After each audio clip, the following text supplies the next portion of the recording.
Teringat awal tahun 2020, pejabat Indonesia bercandain COVID. Ada yang mengatakan corona tidak mungkin masuk ke Indonesia, mereka akan mati karena panasnya cuaca. Ada pejabat yang mengatakan mereka nggak mungkin masuk ke Indonesia karena orang Indonesia kebal, karena makan nasi kucing. Ada pejabat yang mengatakan lagi, masuknya susah, izinnya rumit, jadi mereka tidak mungkin bisa masuk. Sampai terakhir di gedung DPR tertulis, di spanduk COVID dilarang masuk. Lu kata COVID bisa baca apa? Intinya melecehkan dan menganggap sepele di awal, mengakibatkan apa yang terjadi saat ini, ambiar kesehatan dan ekonomi negara level bawah dan level tengah, kecuali yang dapat anggaran dan oligarki masih menganggap benar kelolaan negaranya. Yo monggo kowe sing jabat sakarep mula. Sekarang varian kedua Delta merajalela, menjadi gelombang kedua mengganas.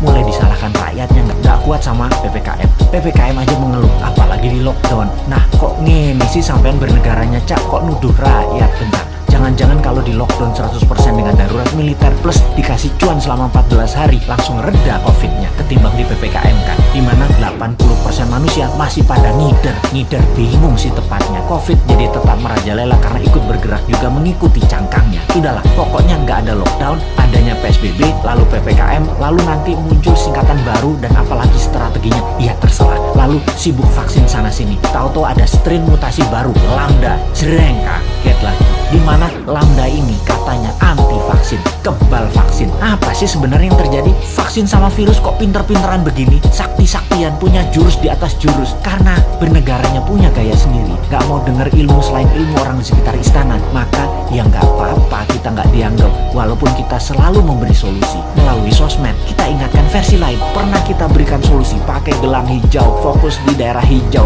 dan pakai darurat militer, gak digubris. Memang sih sudah pasti ide kita dilepeh. Yowis, rapopo. Kalau buat simulasi alternatif lain ada nggak? Pemerintah buat nggak? Skenario A, B, C, D, dan lain sebagainya. Sungguh, ini semua harusnya banyak alternatif yang kita buat solusi dengan banyak skenario. Ada skenario perang dunia, invisible war, skenario pandemi untuk tujuan politik, atau ini pandemi biasa. Oh lupa, selama hampir 2 tahun ini masih kekeh COVID itu pandemi biasa, bukan ada skenario konspirasi dan bisa selesai pakai vaksin. Dan pendapat ini dipegang kokoh, ngotot banget, COVID pandemi biasa dan selesai dengan vaksin. Itu keputusan maha benar. Kalau kita New Mind punya banyak alternatif berpikir dan skenario bertindak, beda dengan Old Mind. Kalau ini adalah perang dunia, kita harus segera memutuskan ambil posisi dengan siapa kita berteman, dengan Nazi atau dengan sekutu kalau ala perang dunia kedua. Kalau ini pandemi, biological war sama globalis, maka kita juga harus lobby internasional